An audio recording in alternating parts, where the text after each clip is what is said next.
Neat పరీక్షల leak కు మరణించిన విద్యార్థి కుటుంబ సభ్యులకు ₹1 కోటి పరిహారం చెల్లించాలని సిపిఐ రాష్ట్ర కార్యదర్శి వర్గ సభ్యులు తాటిపాక మధు డిమాండ్ చేశారు. సోమవారం ఉదయం స్థానిక గోదారిగుంట అంబేద్కర్ విగ్రహం వద్ద సిపిఐ కాకినాడ జిల్లా సమితి ఆధ్వర్యంలో ఎన్టీఏను రద్దు చేసి పరీక్ష నిర్వహణకు రాష్ట్రాలకు అప్పచెప్పాలని, చనిపోయిన విద్యార్థుల కుటుంబాలకు ఒక్కొక్కరికి ₹1 కోటి పరిహారం ఇవ్వాలని డిమాండ్ చేస్తూ పార్టీ జాతీయ సమితి ఆధ్వర్యంలో సుమారు గంట పాటు ధర్నా నిర్వహించారు. కార్యక్రమానికి ముఖ్య అతిథిగా హాజరైన తాటిపాక మధు మాట్లాడుతూ విద్యా వ్యవస్థలో మాఫియాలను అరికట్టాలని మరియు ప్రక్షాళన చేయాలని ఆయన కోరారు.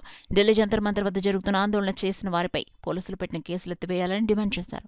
అనంతరం అక్కడి నుంచి డైరీ ఫామ్ వరకు ప్రదర్శనగా వెళ్లారు. కార్యక్రమంలో సిపిఐ జిల్లా కార్యదర్శి కె బోడ్కొండ, జిల్లా సహాయ కార్యదర్శి తోకల్ ప్రసాద్, జిల్లా కార్యవర్గ సభ్యులు సఖ రామకృష్ణ, మహిళా సమాఖ్య జిల్లా అధ్యక్షులు పద్మ, సిపిఐ నాయకులు గోవింద్, కుమారి, రామలక్ష్మి, సతీష్, అన్నవరం, శ్యామ్ తదితరులు పాల్గొన్నారు. విద్యా విధానాన్ని ప్రవేశపెట్టిన దాన్ని రద్దు చేయాలని కోరుతూ సిపిఐ జాతీయ సమితి పిలుపు మేరకు ఈరోజు దేశవ్యాప్తంగా ఈ కార్యక్రమం నిర్వహించబడుతుంది.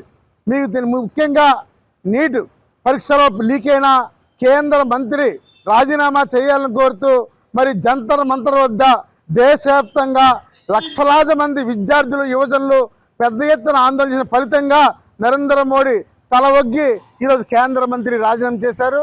ఇది దేశంలో ఉన్న ప్రతి ఒక్క విద్యార్థి విజయం అని మనం తెలియజేస్తున్నాం. అంతేకాకుండా నేడు ఈ పరీక్షా విధానాన్ని మొత్తం రద్దు చేయాలి, నీటిని కేంద్రం రద్దు చేసి ఆయా రాష్ట్రాలకు అప్పగించాలి.